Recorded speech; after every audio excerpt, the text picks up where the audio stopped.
Bienvenue dans le Comic Story. Nous nous retrouvons aujourd'hui pour la critique sans spoiler d'un comics aussi flippant qu'addictif, le super Batman l'Asile d'Arkham.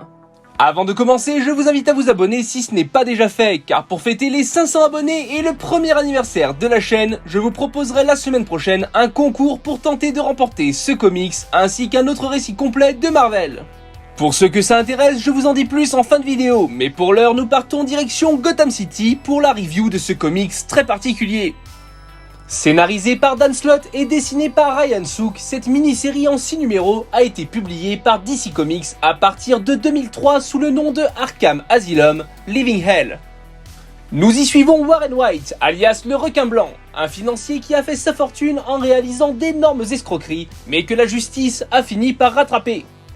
Pour éviter la prison, il plaide la folie, mais il regrette rapidement son choix lorsqu'il est envoyé parmi les fous à l'asile d'Arkham. Ainsi débute pour lui une descente aux enfers dans le bâtiment le plus dangereux du monde. S'il souhaite survivre parmi le Joker, Double Face, Poison Ivy ou encore Killer Croc, il devra réfléchir à chacun de ses actes et même former des alliances. Lorsque j'ai acheté ce comics dans l'opération d'été d'Urban Comics qui propose 10 récits complets à 4,90€ chacun, je ne m'attendais vraiment pas à ça, mais littéralement.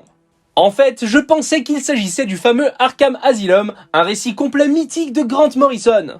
Mais cette touche de déception s'est très vite transformée en surprise lorsque j'ai commencé la lecture, car je ne vais pas y aller par 4 chemins, Batman l'Asile d'Arkham, c'est du très bon. L'histoire semble assez simple au premier abord, mais elle gagne peu à peu en complexité au fil des pages, et ce grâce à d'excellents retournements de situation. Mais je ne vous en dis pas plus pour ne pas vous spoiler. Les personnages sont très bien écrits et eux aussi surprenants. Tout d'abord, nous avons le protagoniste, ce financier peu scrupuleux, Warren White, pour qui on a très vite de l'empathie, car même pour le pire des voleurs, Arkham c'est vraiment très dur comme environnement, et même souvent synonyme de mort imminente. On a ensuite des apparitions de nombreux personnages connus comme Double Face, le Joker, le Chapelier Fou et bien d'autres. Mais ils n'occupent pas une très grande place dans le récit.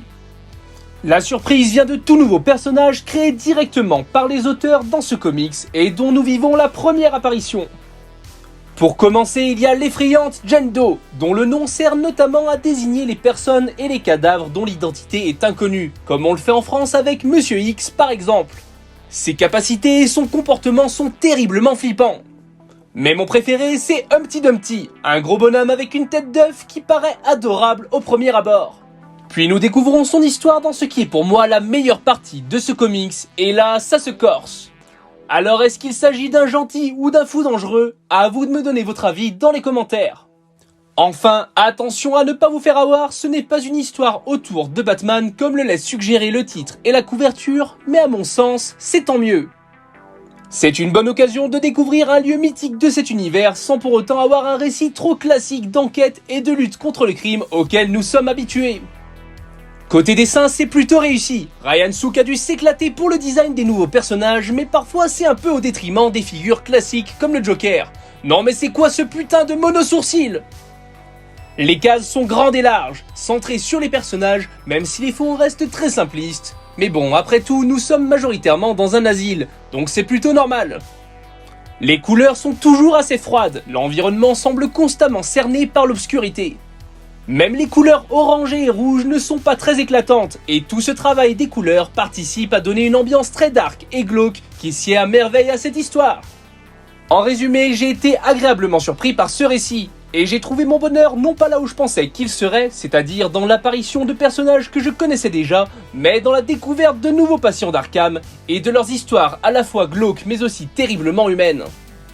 Il n'y a que la fin qui m'a laissé un petit peu perplexe. Le dernier chapitre est parti un peu trop loin à mon goût, s'éloignant de l'ambiance très réaliste du reste de l'histoire, mais ça n'a gâché en rien le plaisir de cette lecture. Je vous conseille donc de lire Batman l'Asile d'Arkham, surtout que comme je vous le disais en début de vidéo, il est disponible en grand format dans la collection Urban Comics, le meilleur du comics à 4,90€ seulement. À ce prix-là, vous ne risquez pas grand-chose. Et comme je vous le disais en début de vidéo, vous aurez une chance de gagner ce comics lors du concours qui débutera la semaine prochaine, le mercredi 18 août 2021. Ce sera l'occasion de fêter avec vous les 1 an de la chaîne et surtout la barre des 500 abonnés qui n'est pas loin d'être franchie à l'heure où j'écris cette vidéo. Et si vous préférez Marvel, j'ai aussi prévu de vous faire gagner un de leurs récits complets que j'aime le plus, l'excellent Thanos Gagne. Alors gardez la cloche activée pour ne rien rater. Si cette vidéo vous a plu, je vous invite à vous abonner pour ne pas manquer les prochaines, mais aussi à liker, commenter et partager si vous souhaitez soutenir la chaîne. Dites-moi aussi dans les commentaires si vous avez lu ce comics et ce que vous en avez pensé. Enfin, je vous invite à découvrir mon autre format de vidéo, les Comic Stories, dans lequel je vous raconte des histoires emblématiques qui sont arrivées aux héros Marvel et DC, avec notamment la mort des super-héros dans les comics, ou encore des vidéos sur Batman et ses plus grands affrontements. En attendant les prochaines vidéos, faites un tour sur la chaîne, mais surtout lisez Visiteurs, et à très bientôt dans le Comic Story.